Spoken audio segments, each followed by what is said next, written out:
Asia's coasts are the frontier between two great rivals. Land and sea constantly test each other's borders along 200,000 kilometers of Asia's shoreline.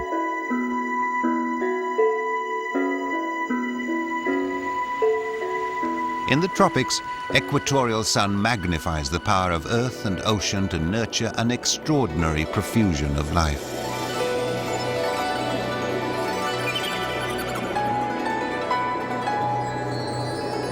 There are sea creatures here who cling to the coast throughout their lives. Others are ocean travelers who return to the coasts only to breed and support their young. Half the world away, the seas of Asia's far north freeze during long months of winter and lock their shores in brutal cold. But when summer sun drives back the ice, these bare coasts will thrive with life.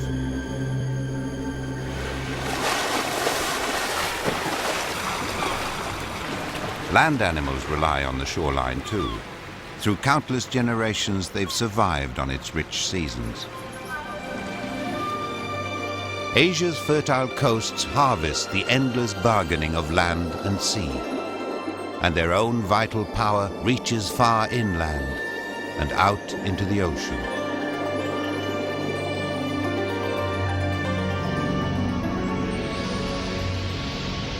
Monsoon clouds over the Indian mountain lands are part of the great cycle of exchange between land and sea. Heavy with moisture swept up from the ocean, they burst, beginning a chain reaction which will reach the distant coast.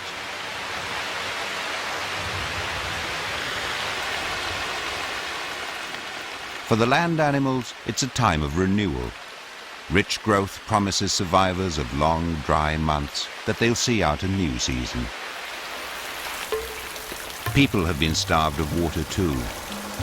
Usually the downpour's a blessing and time for celebration. Torrents of water laden with rich sediment will prepare their land for crops. But at sea level, the water's blessing can turn into a curse.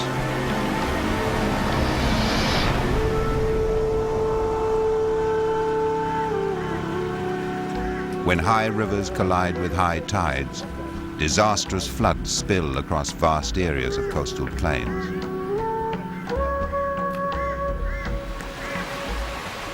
Every drop of rain plunders the land.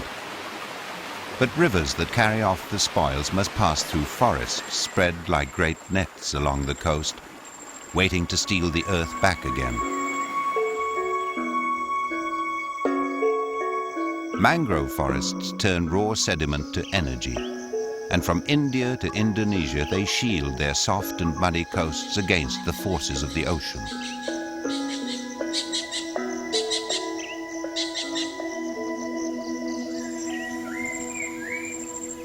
Plants and animals have been evolving in these forests for 65 million years.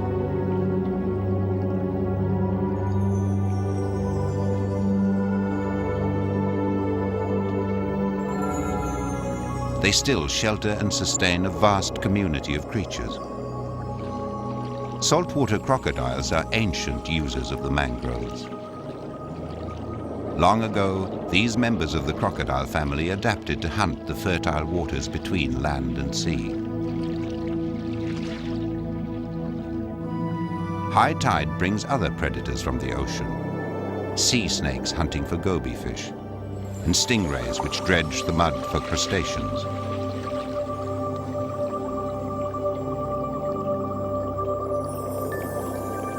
Mangroves are such a rich hunting ground because they're a nursery for so many land and sea creatures. This female's raising her young in these sheltered waters.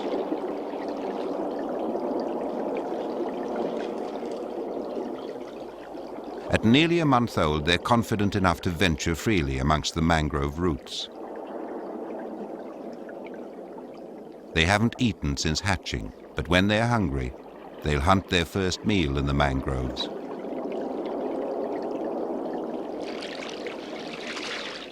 Their mother's lurking not far away, discreetly checking out intruders.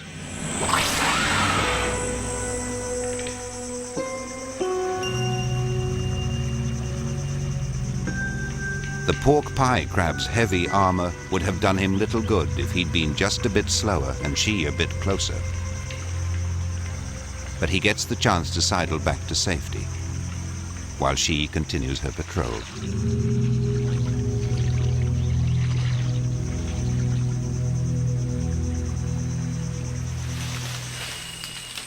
Tall mangroves are safe overnight roosts for Borneo's proboscis monkeys.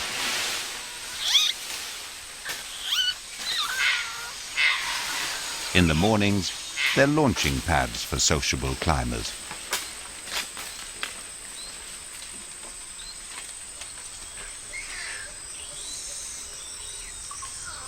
Many other monkeys visit Asian mangroves, but few depend on them as much as proboscis. They house a powerful digestion inside their roomy stomachs, so they can feed heavily on salty, tough mangrove leaves. But as coastal forests have dwindled, many groups now rely on remnant mangroves, where even proboscis find the pickings lean.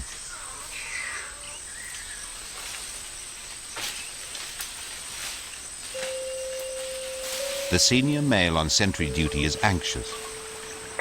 Careless visitors to the water's edge are moving into danger.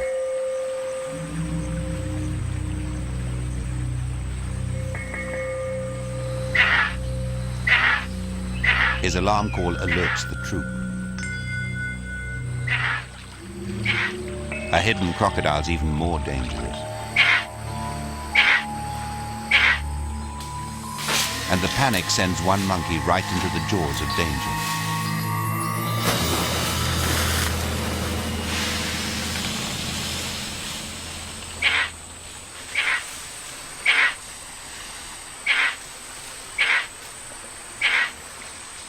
But the crocs missed her opportunity. The rest of the troop takes a more cautious route back to the swamp forest.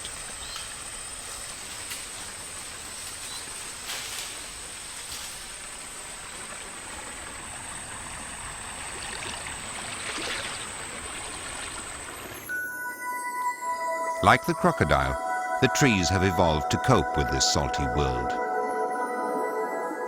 The mud they grow on is rich, but it's starved of oxygen, and the constant floods of seawater would poison most other plants.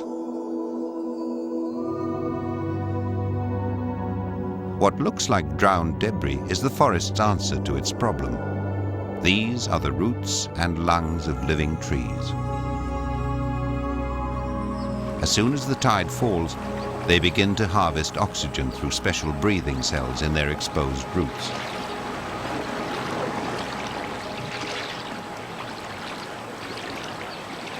And somehow, tender young plants are able to gain a foothold in this shifting, salty world.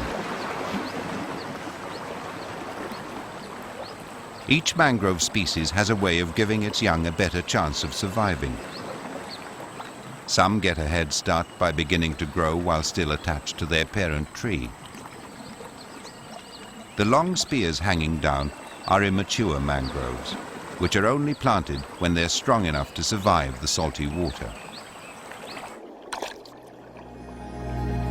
A lucky fall can plant a new seedling, but natural buoyancy and strong tides carry others far away, perhaps to found a new forest.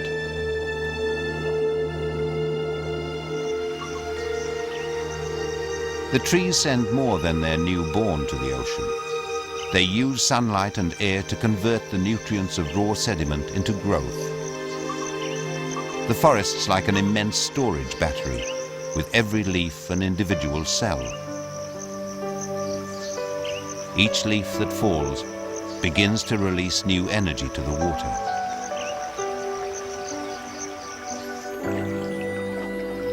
As the tide flows out of the mangrove, it carries off a rich stew of rotting organic material.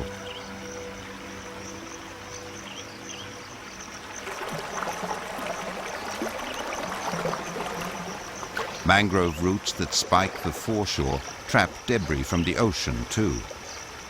As mangrove animals pick at this flotsam, they make their own contribution to the richness of the shoreline.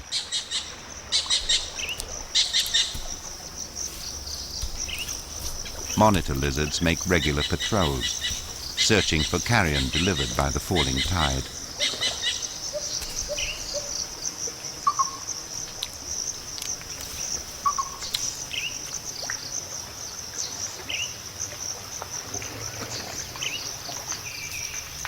At low tide, a huge community of creatures emerges to feed on the mud.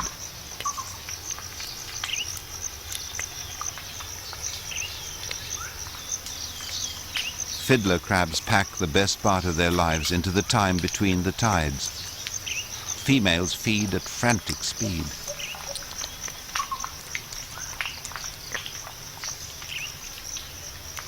Hungry males are hampered by the super claw they use for defense and display.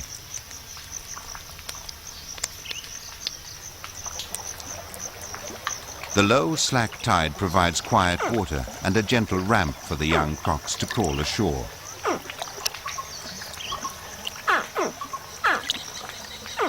But they're still supervised by a watchful mother.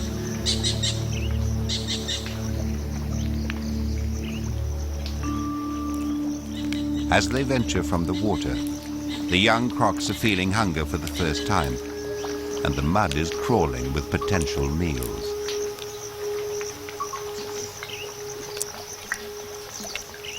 This female fiddler crab could become an unwilling player in a young croc's graduation from infant to hunter.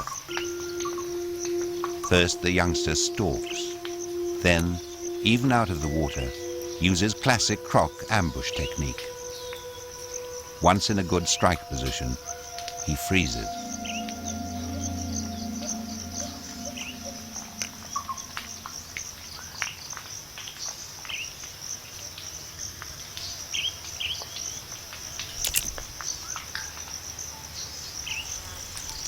The head shake to tear the prey apart is all croc instinct.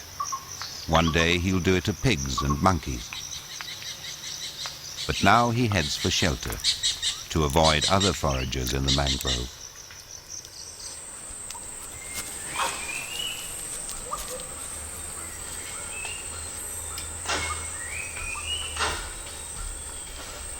Troops of long-tailed macaques know where in their territory to find a meal, and that low tide delivers good pickings.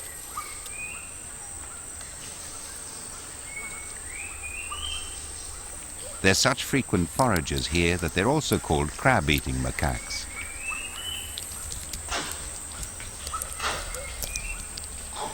It's said they use their tails to lure crabs from their burrows. But they're more likely to dig vigorously to reach a meal, which might be animal, but could also be stranded nuts or fruits.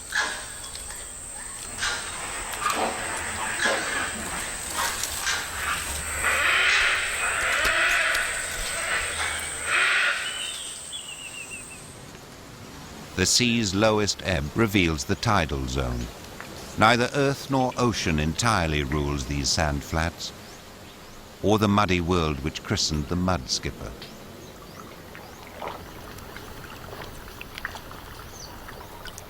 Perhaps the fishes which first crawled out of the ancient seas looked a bit like this.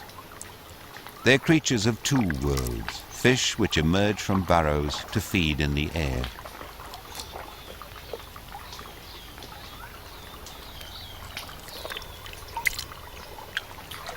They graze the film of algae that clings to the surface of the mud.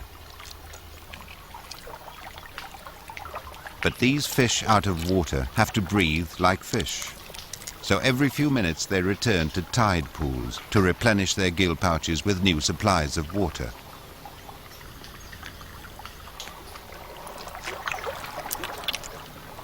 His burrow is the center of a male mud skipper's world. This one could be mining a network of tunnels as much as 5 meters long. The burrows of mud skippers and other tunnelers play a vital part in taking air and water down into the suffocating mud which has been dumped from the land.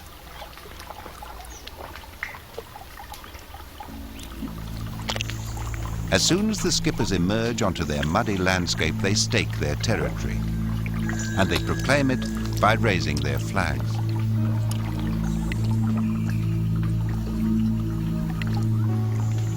A warning, gaping mouth may be enough to drive off an intruder. If not, there's a full-scale joust to the ancient rules of mouth fighting.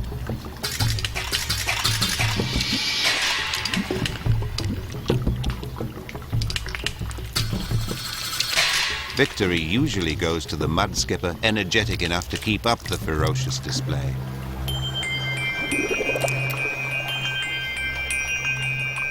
As the returning tide starts to shrink the landscape, the skippers crowd onto the diminishing islands of mud. They're running out of time to do all the things that mud skippers have to do between the tides. Feed, maintain the burrow, display and defend the territory, perhaps even find a mate. Some are still trying frantically to complete their task list as the tide closes over them.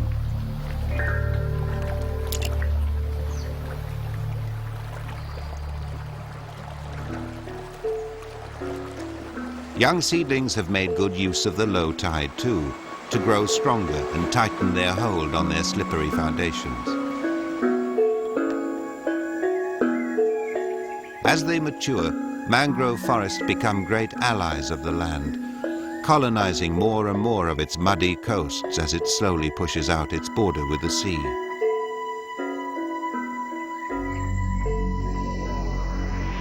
The hard coasts of Indonesia are raised by a more dynamic force. Towering volcanic islands are stepping stones along a Pacific ring of fire, marking the battleground between two great geological plates. The land and the seabed are constantly twisted and breached as the earth struggles against itself.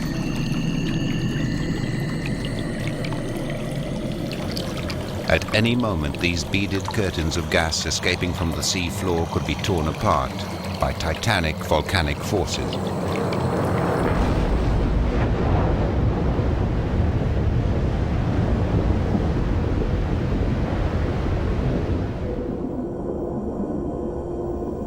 Devastating eruptions on the surface leave their debris underwater.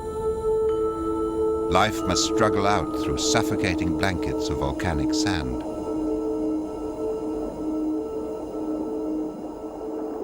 The problem of surviving here often inspires bizarre solutions. The feathermouth sea cucumber harvests sand like an industrial mining machine, while shrimps hitch a lift and turn over the tailings. The shrimps have a safe host.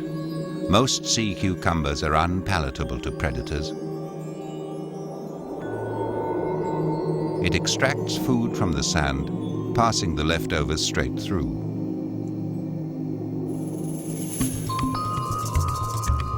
Fast-moving predators pursue food wherever they like.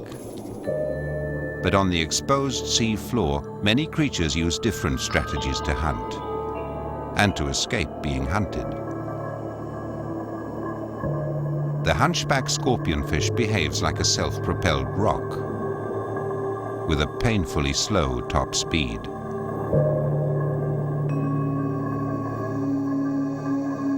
But it's got a mouth like a mine shaft to engulf unwary prey.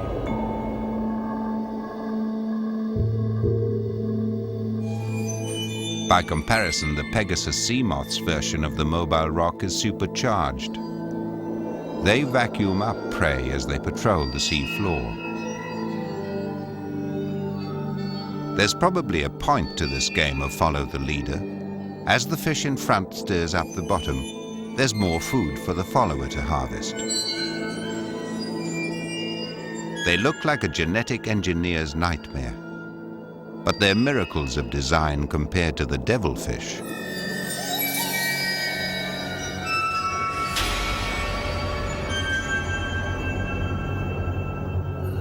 His disguise of a weed-covered rock deceives hunters, but seems to impede his own hunting.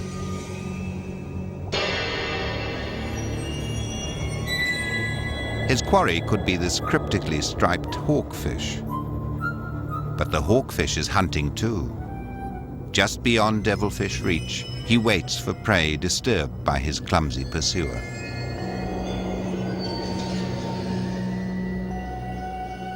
There's food arriving here all the time, a rain of organic debris washed from the nearby land. As each leaf breaks down, it releases energy to the ocean's creatures. But before their decay is complete, some of these earthly spoils will find another extraordinary use.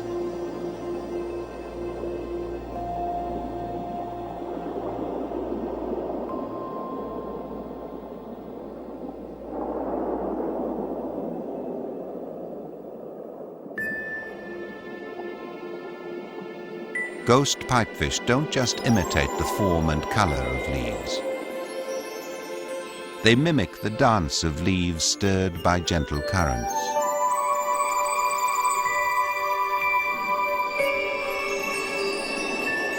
They're so confident in their camouflage and choreography that they leave the original behind to dance their own way across the sea floor.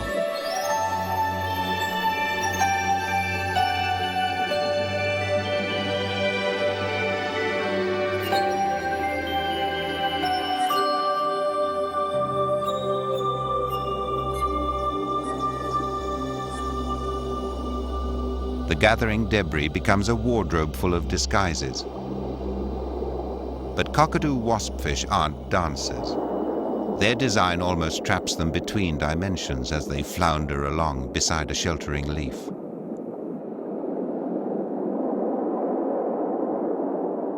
They've chosen a right-colored leaf for disguise, but between two cockatoo waspfish it becomes a kind of territory, which they seem to dispute with feeble headbutts.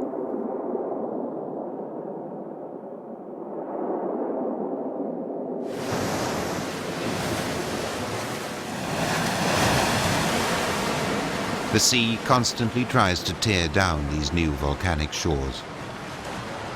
But in tropical oceans, the waves are competing with a builder who constantly renews the coastal ramparts. Wherever the slightest eddy offers a toehold, coral begins to build. At first, these might be only pioneer settlements, isolated life support systems for small communities. But from these outposts, coral sends more colonists into the warm tropical currents.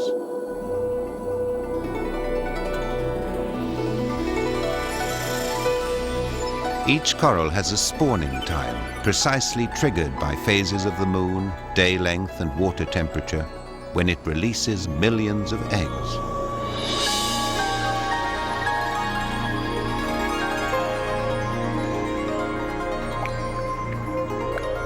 Although only a tiny number will survive, each fertilized egg has the potential to lay a new foundation, or provide a spectacular addition to an existing reef.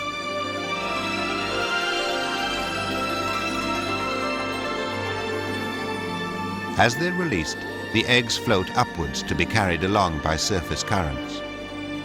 Some species may drift for 2 or 3 months before reaching a place to settle, and then build.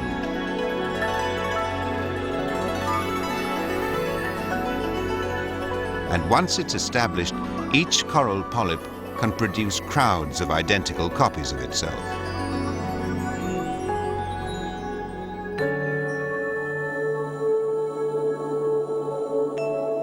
Coral can build a coast where none existed before. As countless generations of corals die, their skeletons become the massive foundations of living reefs. These architectural feats are powered by an extraordinary advantage that coral has over other animals. It's a plant as well. Inside each polyp are tiny vegetable cells which, like plants, use photosynthesis to feed on sunlight. The plentiful light of the equatorial tropics provides the energy for coral to build its sun palaces.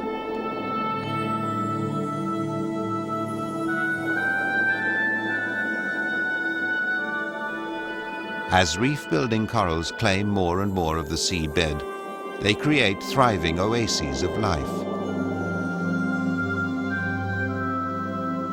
Indonesia's coral coasts feed and shelter the greatest variety of marine life on the planet. In the oldest warm ocean on Earth, these creatures have spent uncountable generations evolving their form and way of life. And every animal that lives here increases the reef's power to sustain more life.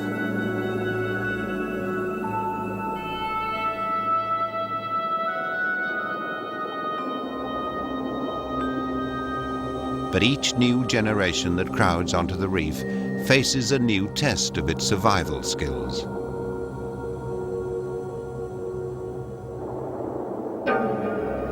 Sea snakes, like this banded crate, specialize in hunting goby fish that hide in burrows.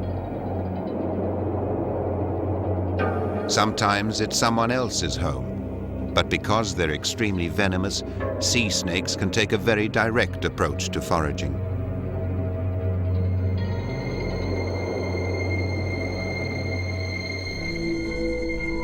But when a cuttlefish hunts, it uses the subtlety and skill of a higher being, with sharp eyes and a highly developed sensitive nervous system.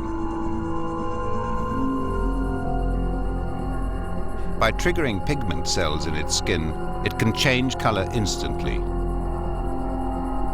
The rippling patterns disguise it from predators and from its prey.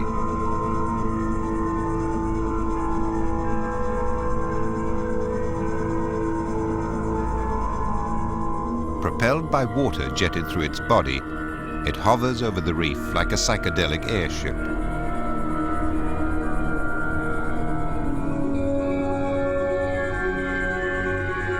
As it gets closer to its prey, its strobing increases, helping it blend with the movement and dappled light around it.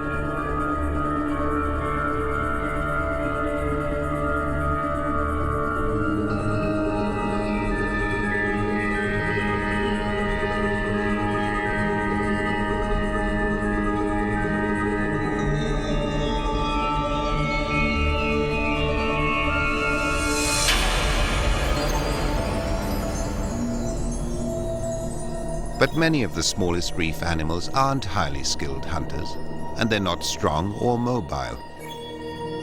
Instead, they use their neighbors and ingenious strategies of deception. The feather star's an animal imitating a plant, and beside it, an ornate ghost pipefish fanning his eggs is safely camouflaged as a feather star.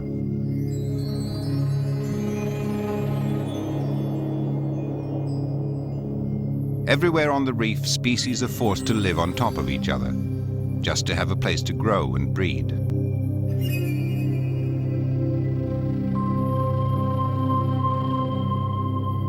One of the most extraordinary relationships is between the Gorgonian sea fan, a coral, and its tiny tenants.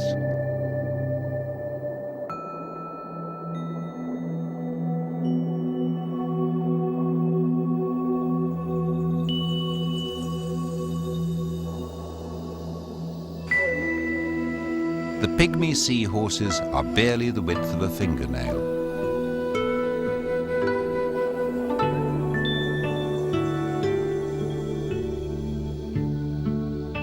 They haven't only matched their color to their chosen home, they've also modeled their bodies in the shape of its bumpy polyps. The seahorses, a host of other microscopic creatures, and the sea fan itself are all feeding on particles netted from the nutrient-rich tide. The fan, less than a meter wide, is all the seahorses need to sustain themselves and to breed a new generation. The overweight seahorse in front is pregnant.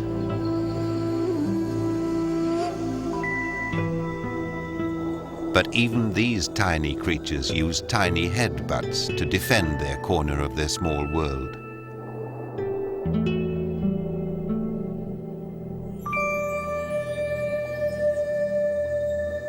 Reef creatures which range more widely have to be just as ingenious to find their own kind and breed successfully. Bright colors are little help to nudibranchs in advertising to each other, but they warn predators of an unpalatable or poisonous meal.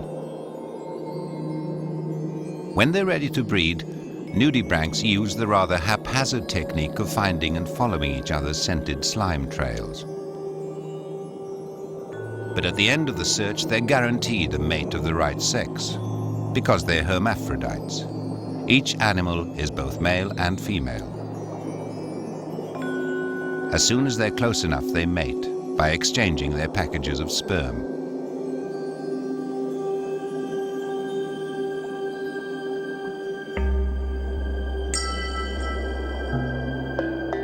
A male mandarin fish doesn't go looking for a mate. First, he stakes out his territory by driving off a competing male.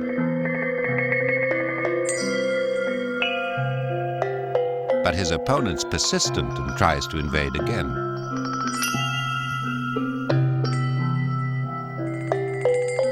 This time he'll make sure the trespassers left the property before resuming his own display.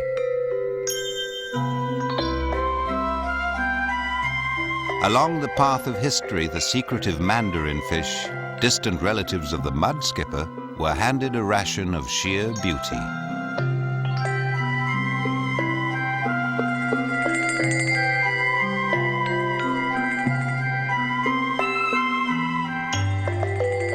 He's managed to attract 2 females from their shelter under the reef, but has no difficulty in deciding his partner.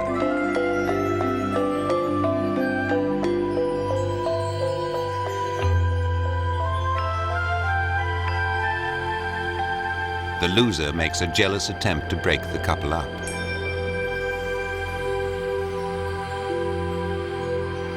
But they mate, releasing the drifting seeds of a new generation.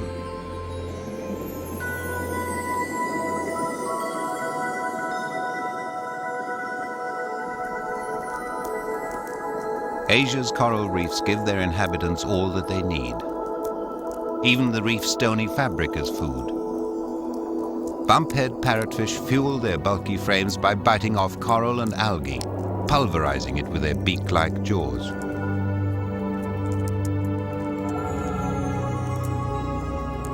More than a meter long and weighing nearly 50 kilos, they move in schools across the reefs, trailing the sandy debris of their meal behind them.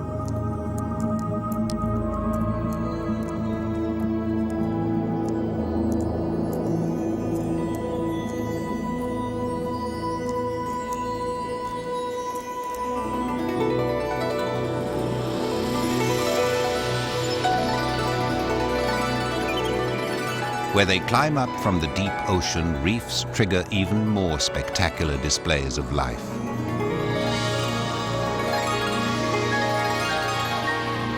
Food-rich currents funnel up the reef walls and explode into the sun-warmed coastal waters.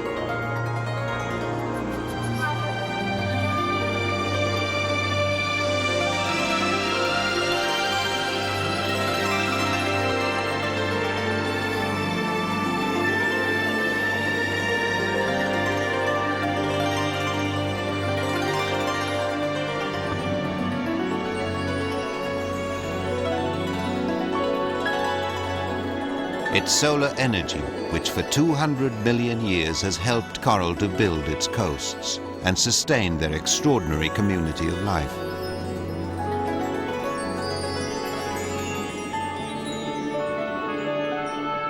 It's so bountiful a fuel that these jellyfish have been able to shed their stinging and hunting equipment to become part plants. Like coral, they use photosynthesis to harness the power of sunlight.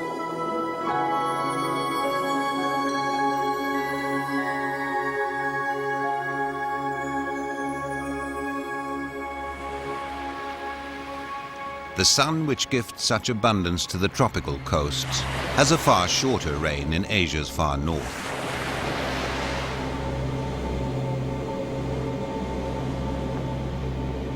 Through the winter, brutal cold locks vast areas of ocean under ice.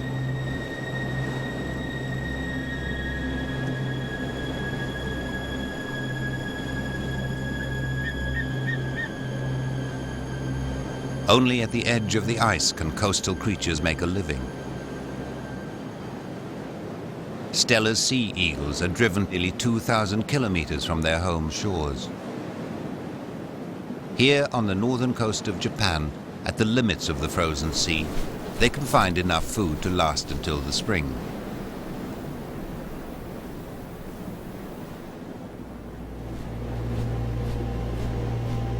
Only when the sun begins to drive back the frontier of ice do they begin their journey north to breed on the coasts of the Russian Far East. For 7 months, these subarctic coasts of Asia have been in hibernation, silent and barren.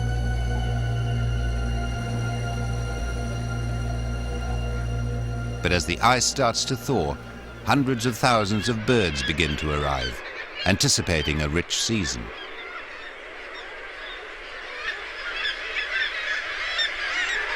Like the sea eagles, they've spent the winter at the edge of the ice and return here to breed.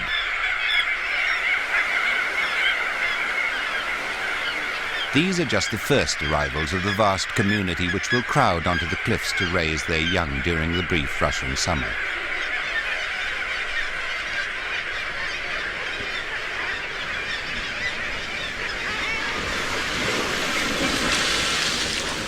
As the ice melts away, it unlocks a great larder of plenty.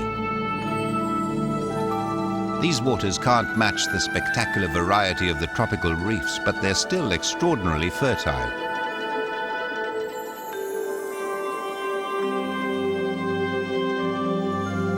And as light reaches down, it fires marine life into a burst of concentrated growth.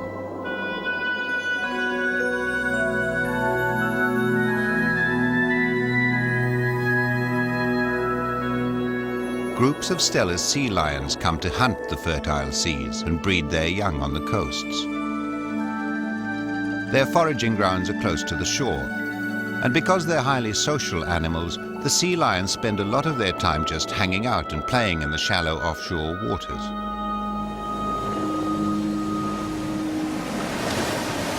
Their favorite haul-out points are on rocky offshore islands and isolated peninsulas.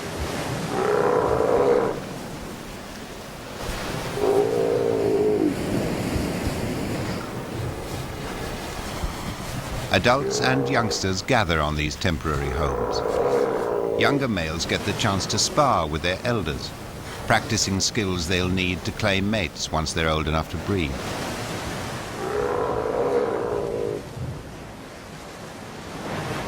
The Stella's sea eagles also have favorite sites to which they return each year. Some breed inland, but eagles which have nest sites on the coast have a choice of hunting grounds. They can take fish for their chicks from the ocean and river estuaries, or they can hunt the densely populated seabird colonies, where the numbers grow to millions.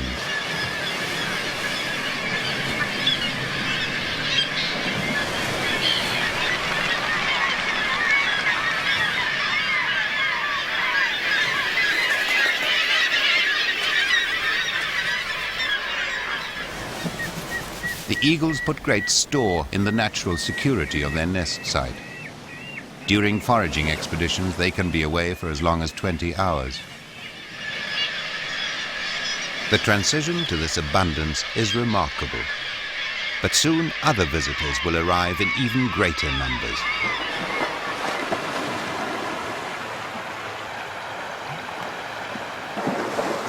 Every year, they bring a gift from the deep ocean, which is eagerly awaited by the creatures of the land. Vast numbers of pink salmon are preparing to travel upriver to breed. But before beginning their journey, they'll undergo a striking transformation triggered by the fresh water. The female skin will turn green, the males to pink or brown.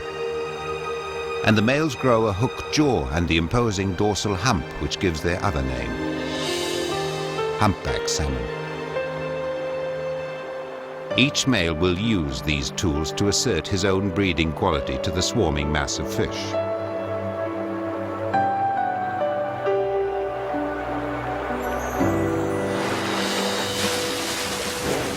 For brown bears who fasted during the long winter months, the salmon are a huge opportunity to stock up. This young male, about 5 years old, spends hours every day plunging through the salmon shoals in a mixture of hunting and playing. He's got a variety of techniques.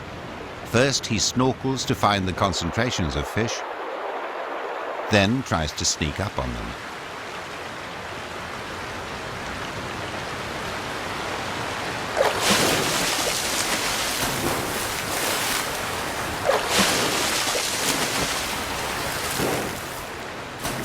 Often as not, he misses, but he does catch as many as 20 fish an hour.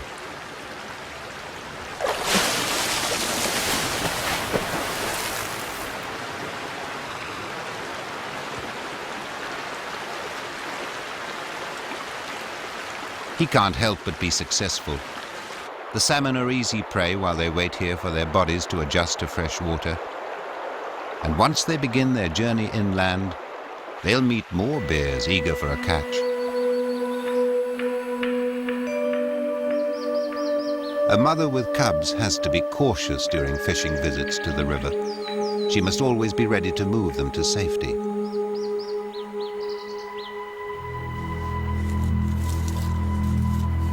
The greatest danger is that they'll come across a large male foraging along the river. This one has a fairly relaxed attitude to territory and usually avoids disputes with other males. They'd both be badly hurt in a fight. But if cubs cross his path, there's a good chance that he'll kill and eat them, and perhaps kill their mother as well.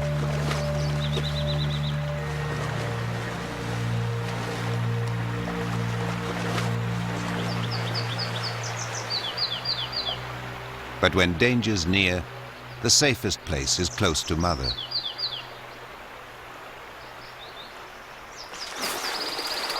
Meanwhile, the young male's making the most of his opportunities.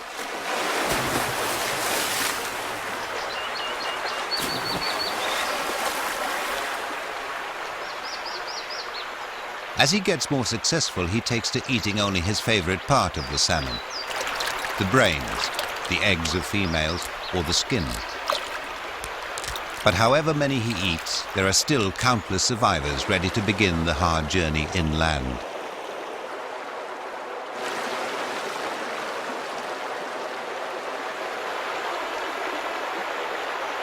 The river is riddled with obstacles. Shallow water challenges all the salmon, but especially the males.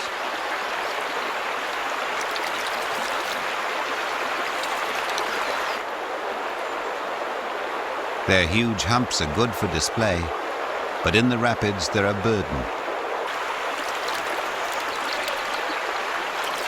As they power against the current, the males burn huge amounts of energy.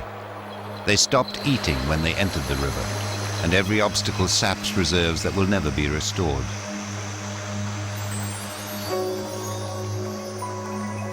So after each struggle they rest when they reach quiet water. The journey's taking its toll. Wounds fester. Aggressive growths invade their skin and eat them alive. Small river fish stand by to feed on casualties.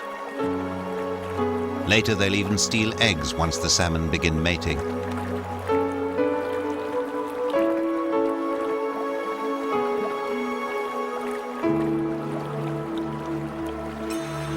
The salmon have a long way to go, though. The breeding ground for this group is nearly 100 kilometers from the coast.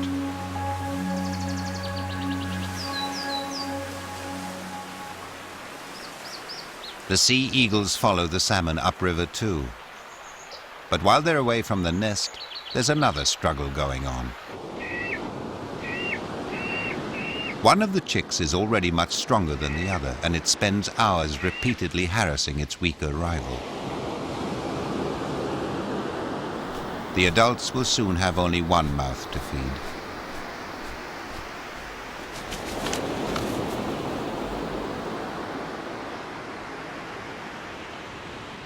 Even the parents' return to the nest isn't enough to halt the campaign of destruction.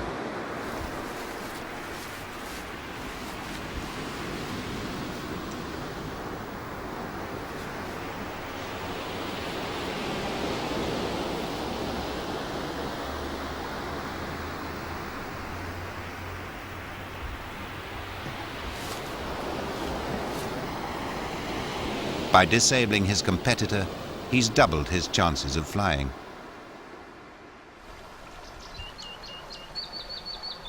As the main river divides into tributaries, each salmon follows the scent of the stream bed where it was born.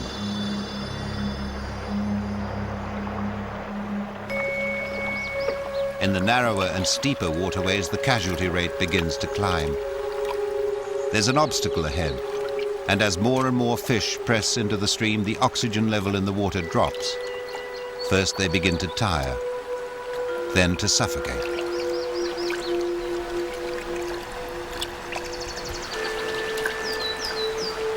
Only the strong and the lucky will battle their way over the final barrier to the breeding grounds.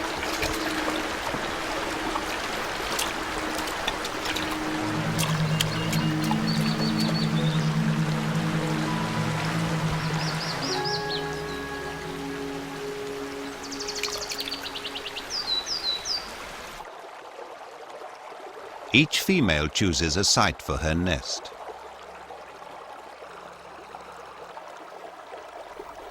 By flapping her tail to lift the gravel, she creates a hollow in the riverbed. Males are attracted and begin to circle and compete.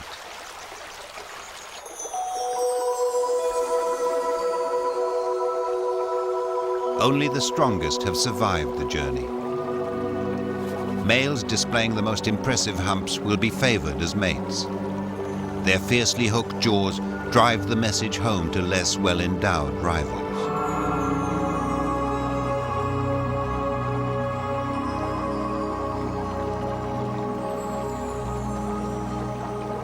As she nestles onto the riverbed and prepares to lay, males close in and vibrate their bodies to encourage her.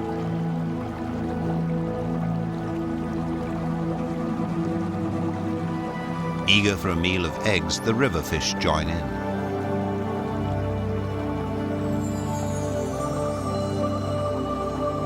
As the female begins laying, males crowd onto the nest and angrily challenge each other for the right to fertilize her eggs.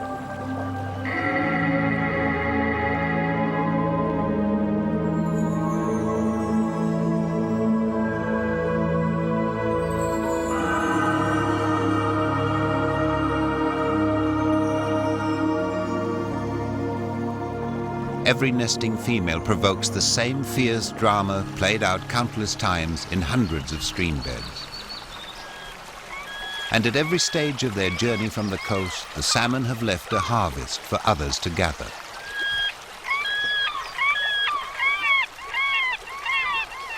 There's been abundant food to be carried back to hungry youngsters waiting in the seabird colonies. And now they're growing strong enough to begin their own journey.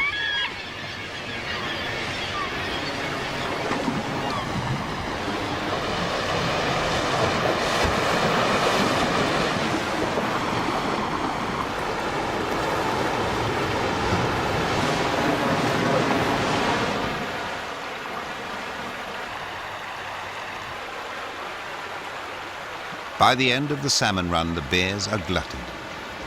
In a bumper season, the young bears put on a good store of fat to carry him through the winter. Even if the river still teemed with fish, he probably wouldn't bother to chase them. As part of his preparation for winter, he'll soon be a vegetarian, feeding on berries and nuts. It's time for him to leave the coast and find a safe den to shelter him from freezing temperatures. But next year he'll come down from the mountains again to his favorite fishing spot on the coast.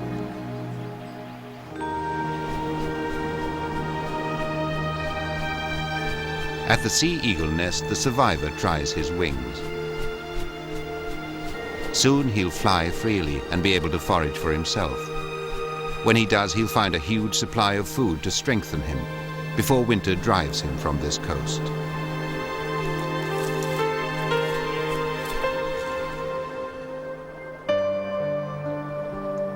For the humpbacks, though, it's the end of their journey. The struggle from the coast demands too much. After spawning, they end their lives in the same streams where they were born.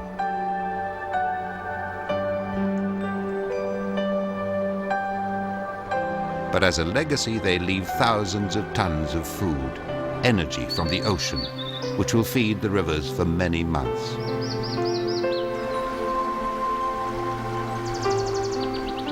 They'll freeze in winter's ice, but the next spring will free their gift again and renew the timeless bargain between land and sea.